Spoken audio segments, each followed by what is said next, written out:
इस वीडियो के अंदर हम बात करेंगे यूरोप में किस तरीके से राष्ट्रवाद का उदय हुआ था। तो यहाँ पर ये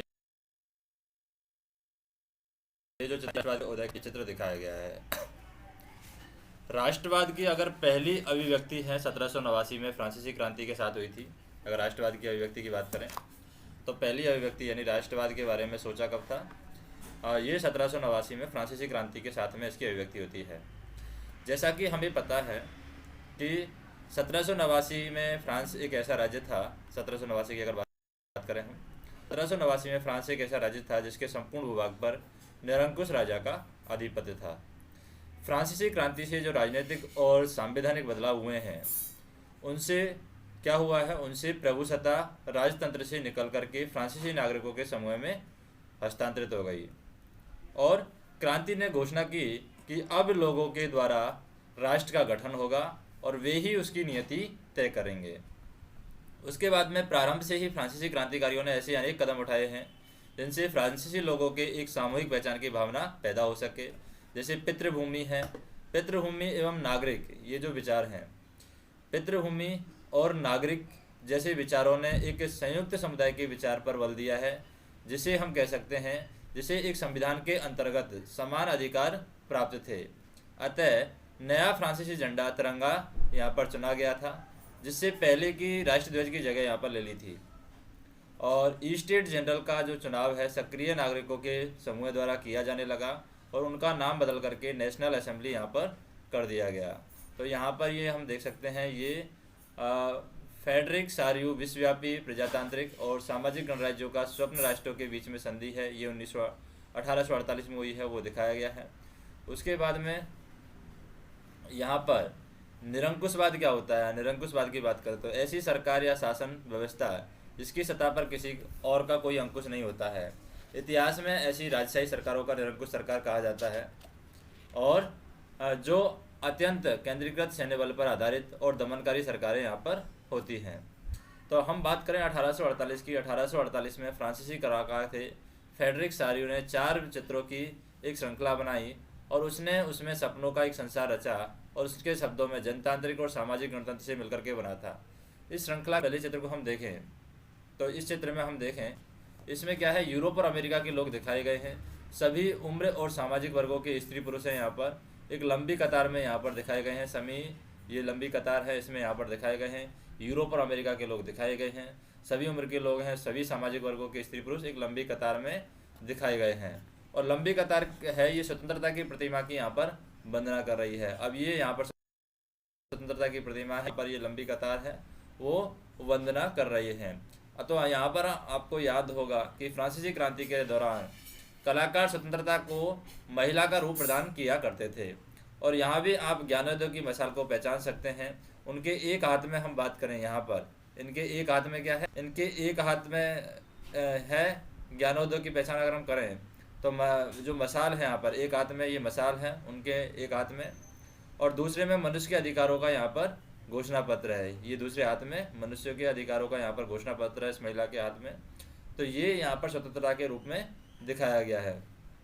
और हम बात करें प्रतिमा के सामने अगर हम बात करें, ये जो लोग हैं यहाँ पर प्रतिमा के सामने जमीन पर निरंकुश संस्थानों के ध्वस्त अवशेष यहाँ पर बिखरे हुए हैं। ये जो निरंकुश संस्थाओं के जो ध्वस्त अवशेष हैं यहाँ पर नीचे हम देख सकते हैं, ये ध्वस्त अवशेष हैं यहाँ पर बिखरे हुए हैं।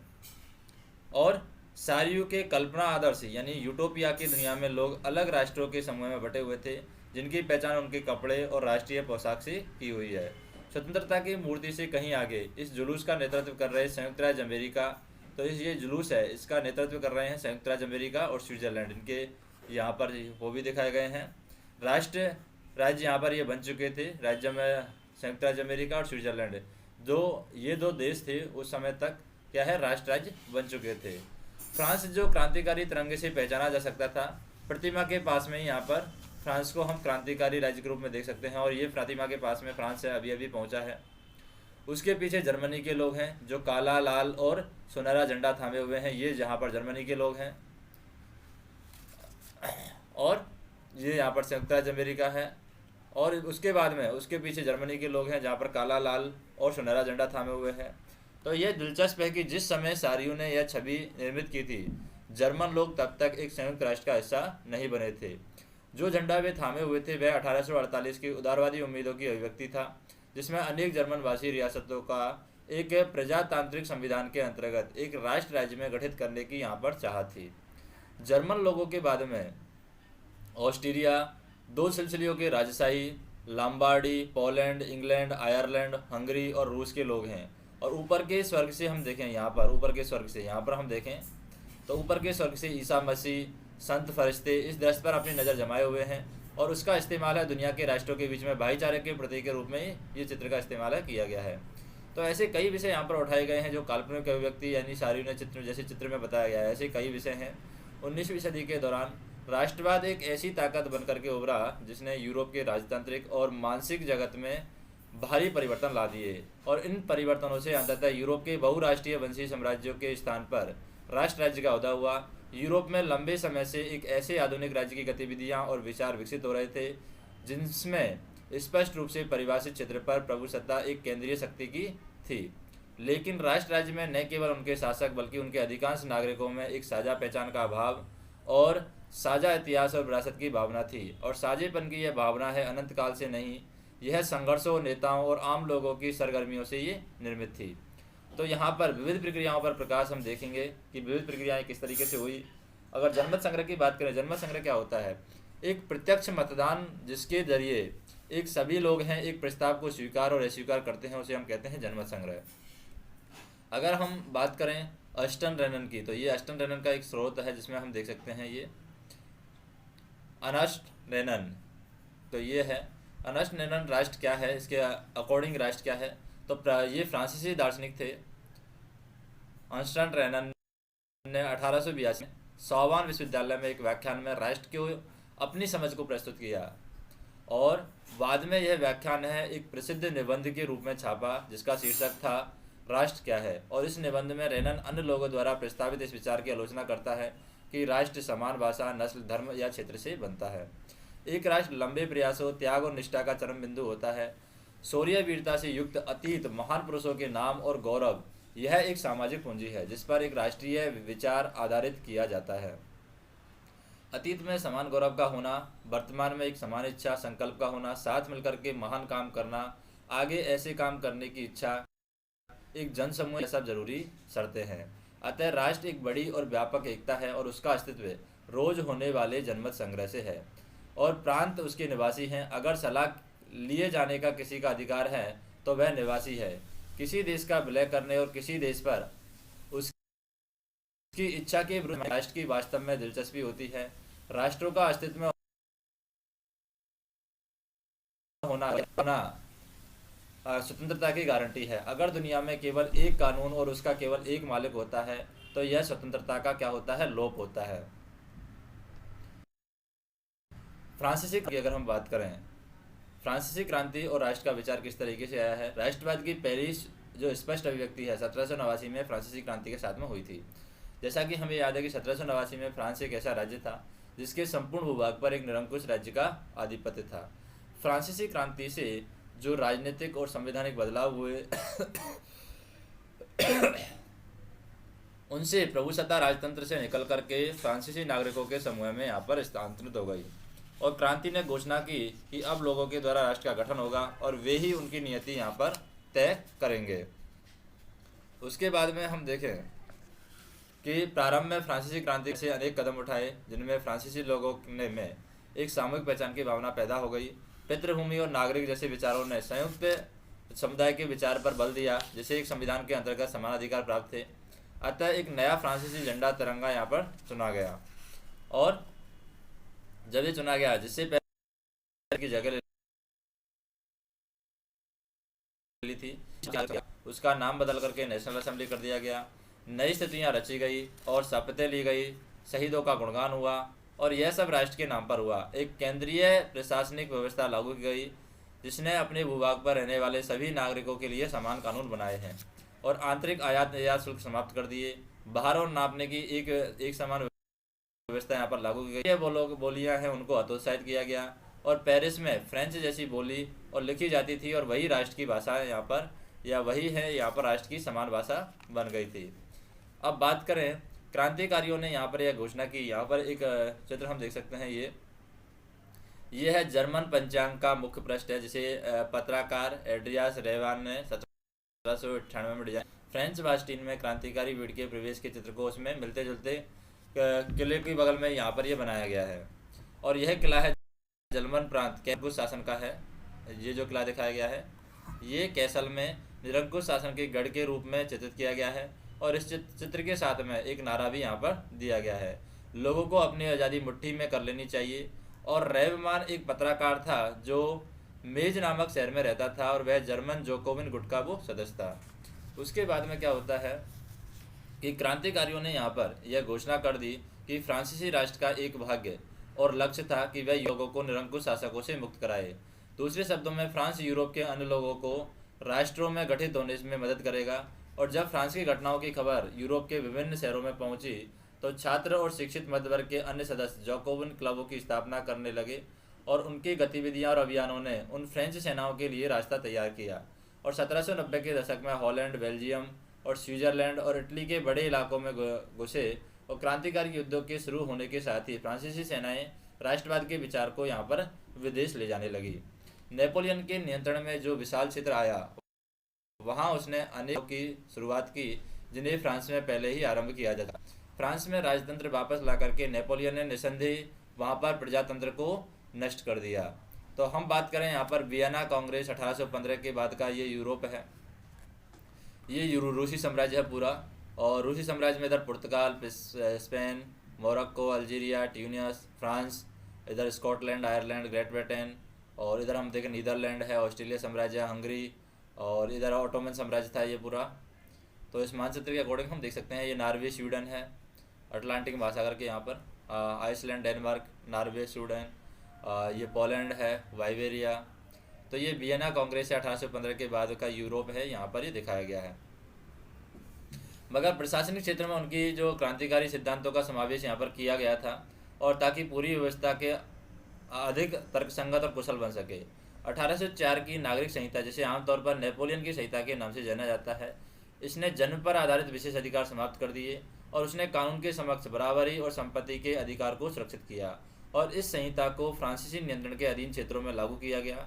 डच गणतंत्र, स्विट्जरलैंड, इटली और जर्मनी में नेपोलियन ने प्रशासनिक विभाजनों को सरल बनाया है, सामंती व्यवस्था को खत्म किया है, किसानों को भूदासत्व और जागीरदारी फुजुल्कों से मुक्ति दिलाई है, शहरों में भी कारीगरों के श्रेणी संघों के नियंत्रण को हटा लिया है, यातायात और संचार व्यवस्था को सुधारा गया है, किसानों, कारीगरों, मजदूरों एवं नए उद्योगपतियों ने नई नई मिलें आज़ादी चखी हैं। उद्योगपतियों, खासतौर पर सामान बनाने वाले लघु उत्पादक यह समझने लगे हैं कि एक समान जो कानून है, एक समान कानून, मानक भार, नाम और एक राष्ट्रीय मुद्दा जो मुद्रा है, इससे एक इलाके से दूसरे इलाके में वस्तुओं और पूंजी के आवागमन में सहूलियत यहाँ पर होगी।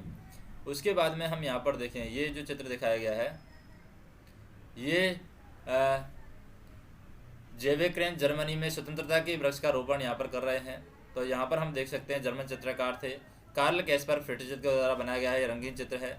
और यहाँ पर फ्रेंच सेनाओं और जो क्या है, फ्रेंच सेनाओं और जूब्रेकेन शहर पर ये कब्जा किया हुआ है। यहाँ पर फ्रेंच सेनाओं के द्वारा जिब्रेकेन शहर पर कब्जा किया हुआ है। अपनी नीली, सफ़ेद और लाल पोशाक में पहचाने जाने वाले फ्रांसीसी सैनिकों को दमनकारी रूप में यहाँ पर प्रस्तुत किया गया। फ्रांसीसी सैनिकों को जो एक किसान की गाड़ी को छीनते हुए यहाँ पर तंग कर रहे हैं, ये किसान की गाड़ी को छीनते हुए ये युवा महिलाओं को यहाँ पर परेशान कर रहे हैं। और एक किसान है घुटने टेकने पर यहाँ पर मजबूर कर रहे हैं किसान को, यहाँ पर इधर हम देख सकते हैं घुटने टेकने पर मजबूर कर रहे हैं। और इधर हम देखें स्वतंत्रता के वृक्ष पर लगाई रही पट्टी का यहाँ जर्मनी में लिखी है, उसका अनुवाद है कि हमसे आज़ादी और समानता ले लो। और यह मानवता का आदर्श रूप है। और यह फ्रांसीसी के इस दावे पर व्यंग है कि जिन इलाकों में जाते थे वहाँ राजतंत्र का विरोध कर मुक्तिदाता बन जाते थे। और इधर हम देखें यहाँ पर जैसे कि जीते हुए इलाकों में स्थानीय लोगों को फ्रांसीसी शासन के प्रति मिलीजुली प्रतिक्रियाएं थी। शुरुआत में अनेक स्थान जैसे कि हॉलैंड हो गया, स्विट्जरलैंड और साथ ही कई शहर जैसे कि ब्रिसेल्स है, मेज है, मिलान है, वर्षा में फ्रांसीसी सेनाओं का स्वतंत्रता का तोहफा देने वालों की तरह स्वागत किया गया।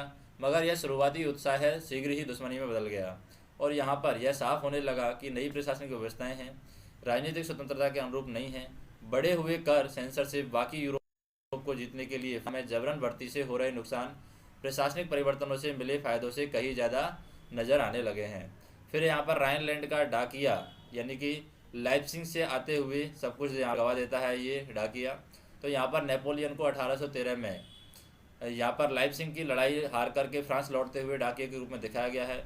उसके झोले से गिरती हुई भूभागों के नाम लिखे हैं, वो अब हार चुका है। उसके बाद में यूरोप में राष्ट्रवाद का निर्माण किस तरीके से होता है। अगर हम बात करें 18वीं सदी के आसपास की, अगर 18वीं सदी के यूरोप के नक्शे को देखें तो उसमें वैसे राष्ट्रराज्य नहीं मिलेंगे जैसे आज हैं, जिन्हें आज हम जर्मनी, इटली, स्विट्जरलैंड के रूप में जानते हैं। वे सब राजशाहियों, डचियों और कैंटनों में बटे हुए थे, जिनके शासकों के स्वायत्त क्षेत्र थे। पूर्वी और मध्य यूरोप निरंकुश राजतंत्रों के अधीन थे और इन इलाकों में तरह तरह के लोग रहते थे। वे अपने आप को एक सामूहिक पहचान और किसी समान संस्कृति के में अक्सर वे अलग अलग भाषाएं बोलते थे, विभिन्न जातीय और समूह के सदस्य थे। उदाहरण के लिए अगर बात करें, ऑस्ट्रिया हंगरी पर शासन करने वाला हैब्सबर्ग साम्राज्य कई अलग अलग क्षेत्रों और जनसमूह को जोड़ करके बना था। इसमें एल्प्स के टिराल थे, ऑस्ट्रिया और सुडेटेनलैंड जैसे इलाकों के साथ साथ बोहेमिया भी शामिल था और यहाँ के कुलीनबर्ग में जर्मन भाषा बोलने वाले ज़्यादा थे। हैब्सबर्ग साम्राज्य में लॉम्बार्डी और वेनेशिया जैसे इतावली भाषी प्रांत भी शामिल थे और हंगरी में आधे लोग हैं मैगमार भाषा बोलते थे, जबकि बाकी लोग का इस्तेमाल यहाँ पर करते थे। गालिसिया में कुलीनबर्ग पोलिश भाषा बोलता था और उन प्रभावशाली समूह के अलावा हैब्सबर्ग है साम्राज्य की सीमा है रेखाओं के भीतर भारी संख्या में खेती करने वाले लोग हैं, अधीन अवस्था में रहते थे। जैसे उत्तर में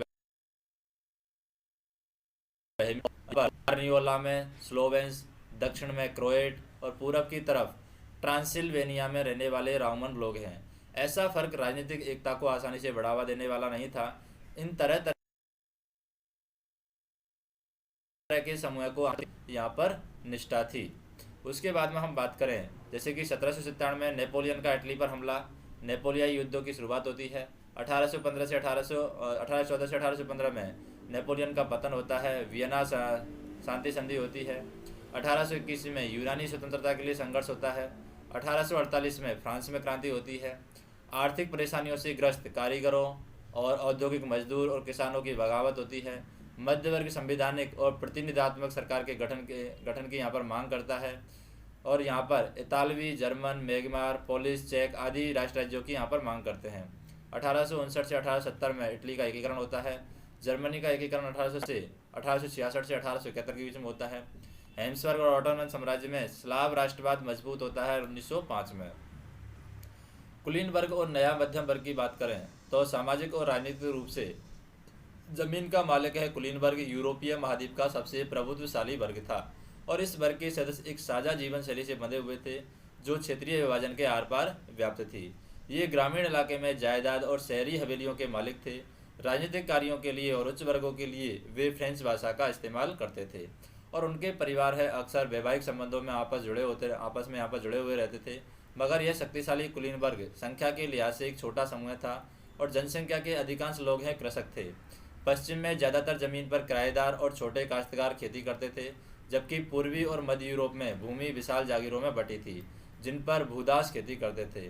पश्चिम और मध्य यूरोप के हिस्सों में औद्योगिक उत्पादन और व्यापार में वृद्धि और वाणिज्यिक वर्गों का उदय हुआ जिनका अस्तित्व है बाजार के लिए उत्पादन पर टिका हुआ था। इंग्लैंड में औद्योगिकरण 18वीं सदी के दूसरे भाग में आरंभ हुआ, लेकिन फ्रांस और जर्मनी के राज्यों के कुछ हिस्सों में 19वीं शताब्दी के दौरान भी हुआ और उन प्रक्रिया के फलस्वरूप नए सामाजिक समूह अस्तित्व में आए हैं। श्रमिक वर्ग के लोग और मध्य वर्ग जो उद्योगपतियों, व्यापारियों और सेवा लोग से बने थे। मध्य और पूर्वी यूरोप में इन समूह का आकार 19वीं सदी के अंतिम दशकों तक छोटा था। कुलीन विशिष्ट अधिकारों की समाप्ति के बाद शिक्षित और उदारवादी मध्य वर्गों के बीच ही राष्ट्रीय एकता के विचार यहाँ पर लोकप्रिय हुए हैं। उदारवादी राष्ट्रवाद के क्या मायने थे अगर इनकी बात करें। यूरोप में 19वीं सदी के शुरुआती दशकों में राष्ट्रीय एकता से संबंधित विचार उदारवाद के करीब से जुड़े हुए थे। उदारवाद यानी कि लिबरलिज्म शब्द लातिन भाषा की मूल लिबरल पर आधारित है और इसका अर्थ होता है आज़ाद। नए मध्य वर्गों के लिए उदारवाद का मतलब था व्यक्ति के लिए आज़ादी और कानून के समक्ष सबकी बराबरी। राजनीतिक रूप से उदारवाद एक ऐसी सरकार पर जोर देता था जो सहमति से बनी थी। फ्रांसीसी क्रांति के बाद में या फ्रांसीसी क्रांति के बाद से उदारवाद निरंकुश शासक और पादरी वर्ग के विशेष अधिकारों की समाप्ति, संविधान और संसदीय प्रतिनिधि सरकार का पक्षधर था। 19वीं सदी के उदारवादी निजी संपत्ति के स्वामित्व की अनिवार्यता पर यह बल देते हैं, लेकिन यह जरूरी नहीं है कि कानून के समक्ष बराबरी का विचार सबके लिए मताधिकार के पक्ष में हो। यहाँ क्रांतिकारी फ्रांस उदारवादी प्रजातंत्र का पहला राजनीतिक प्रयोग था और वहाँ मत देने और चुने जाने का अधिकार केवल संपत्तिवान पुरुषों को ही हासिल था। संपत्ति विहीन पुरुष और सभी महिलाओं को राजनीतिक अधिकारों से वंचित रखा गया था।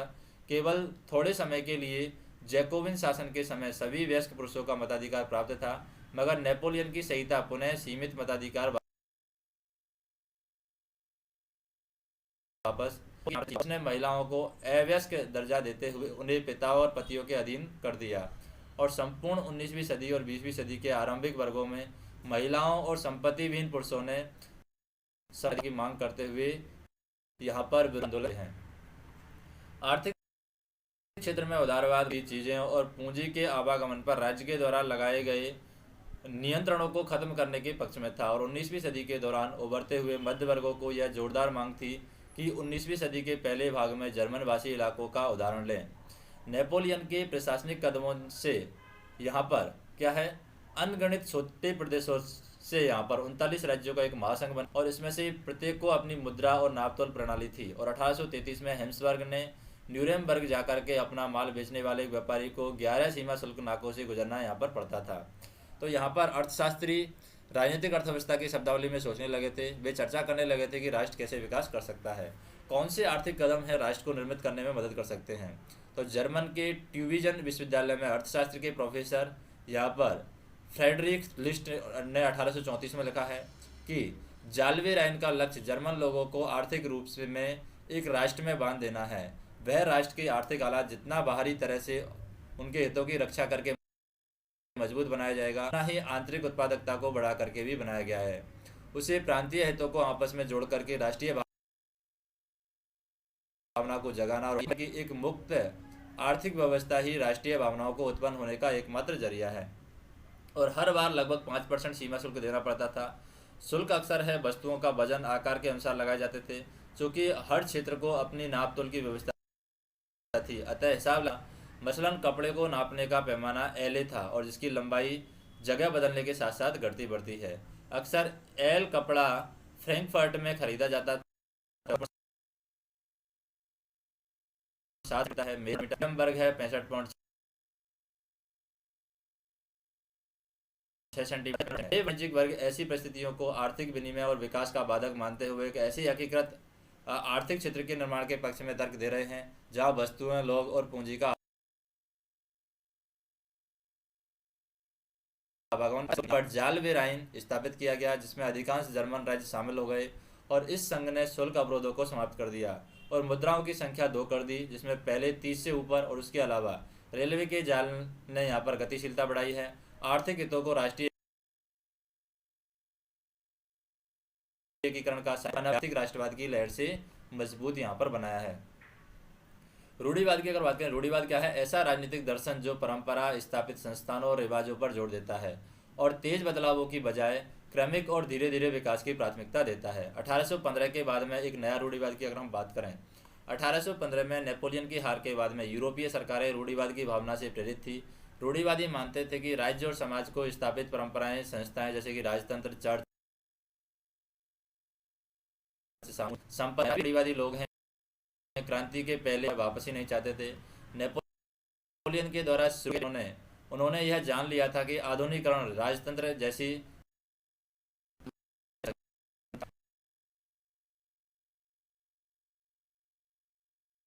की ताकत अर्थव्यवस्था, सामंतवाद और प्रदान कर सकते थे। 1815 में ब्रिटेन, रूस, प्रेसा और ऑस्ट्रेलिया जैसे यूरोपीय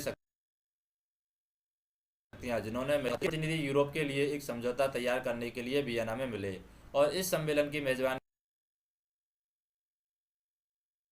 ऑस्ट्रेलिया के प्रतिनिधियों ने 1815 में तैयार की, जिसका उद्देश्य उन सभी सारे बदलावों को खत्म करना था जो नेपोलियन युद्धों के दौरान हुए थे। दौरान हटाए गए बुर्बो वंश को सत्ता में बहाल किया गया और फ्रांस ने उन इलाकों को खो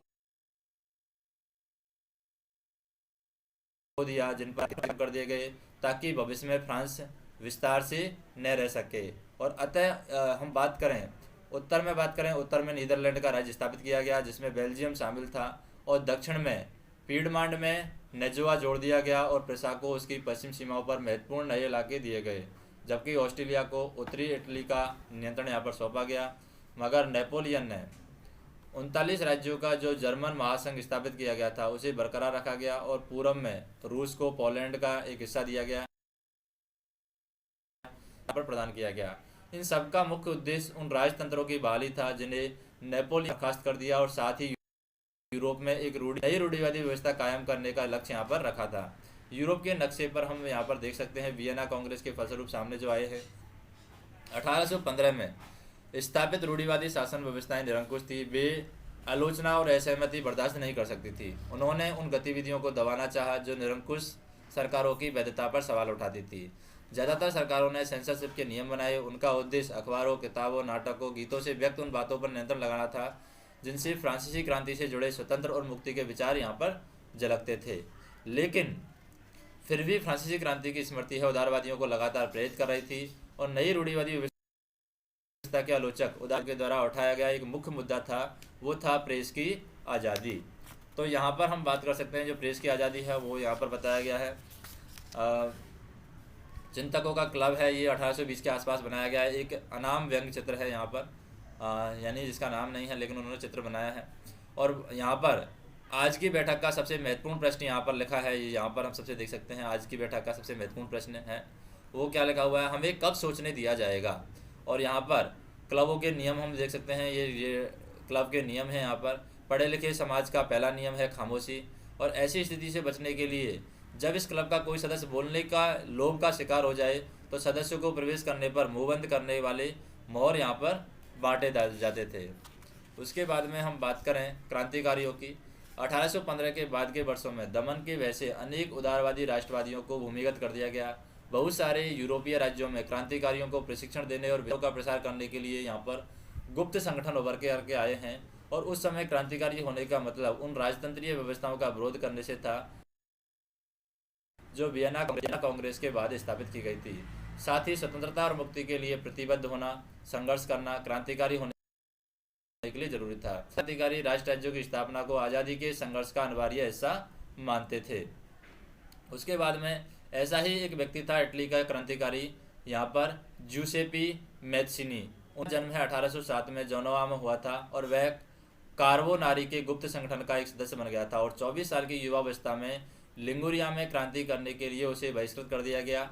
उसके पश्चात उसने 2 और भूमिगत संगठनों की स्थापना की। पहला था मार्सेई में यंग इटली और दूसरा बर्न में यंग यूरोप, जिसके सदस्य पोलैंड, फ्रांस, इटली और जर्मन राज्यों में समान विचार रखने वाले युवा थे। विश्वास था कि ईश्वर की मर्जी के अनुसार राष्ट्र जो है वो मनुष्यों की प्राकृतिक इकाई थी। अतः इटली छोटे राज्यों और प्रदेशों के पैबंदों की तरह नहीं रह सकता। उसे जोड़ करके राष्ट्रों के व्यापक गठबंधन के अंदर एकीकृत गणतंत्र बनाना ही था और यह एकीकरण ही इटली की मुक्ति का आधार हो सकता है। और उनके इस मॉडल की देखा देखी जर्मनी, फ्रांस, स्विट्जरलैंड और पोलैंड में भी गुप्त संगठन कायम किए गए।